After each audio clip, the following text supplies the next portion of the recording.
Personology and the Grand Cycle of Life by Goldschneider. All of life can be conceived symbolically as one grand cycle. By analogy, three important areas can be studied and compared within a circular framework: human life, nature, astrology. For humans, the circle may represent a lifetime from birth to death; for nature, the inexorable succession of the seasons through a year; in astrology, the zodiac, depicting the signs and their positions.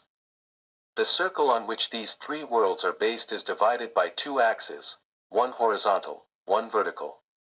To travel through a cycle, one need only begin at the left endpoint of the horizontal axis and proceed in a counterclockwise direction until one arrives back at the beginning. The four most important points on the circumference of the circle are where the two axes touch it. Upper and lower halves of the circle. The horizontal axis splits the circle into two halves.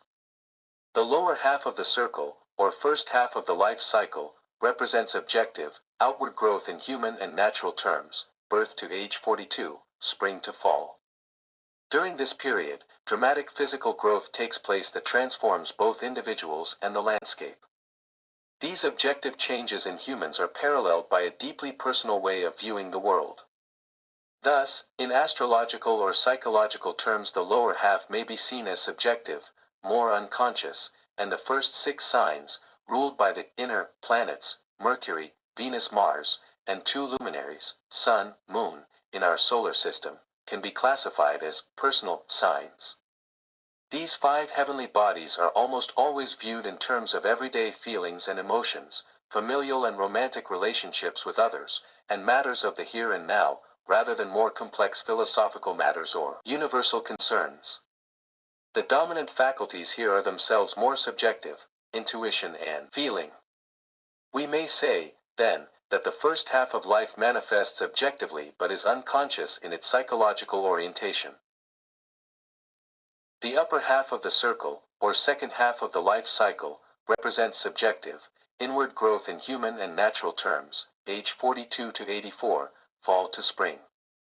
During this period, both in nature and the human psyche, a deepening and maturation takes place beneath the surface of life. This underground activity is accompanied by an ever-increasing objectivity in the way human beings are able to view events around them, resulting in a wiser outlook and perhaps a more pragmatic view of things. Thus, in astrological and psychological terms, the upper half can be viewed as being objective.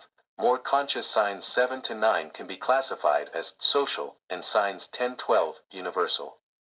Except for Libra, these 6 signs are all ruled by the outer, impersonal planets in our solar system: Jupiter, Saturn, Uranus, Neptune, Pluto. These massive and distant bodies carry more universal and philosophical associations. They symbolize larger social questions: fate, destiny, and the inexorable and eternal aspects of life. The dominant faculties here are more objective ones: sensation and thought. Thus, the second half of life is the reverse of the first, i.e., it manifests subjectively, inside, beneath the surface, but is more conscious in its psychological orientation. Left and right halves of the circle. By contrast, the vertical axis divides the circle into a right half and a left half. The left-hand side of the zodiac wheel, from Capricorn to Cancer, represents waxing. During the seasons winter and spring, the days get progressively longer. The right-hand side, from Cancer to Capricorn, represents waning. As we pass through the seasons summer and fall, the days get ever shorter.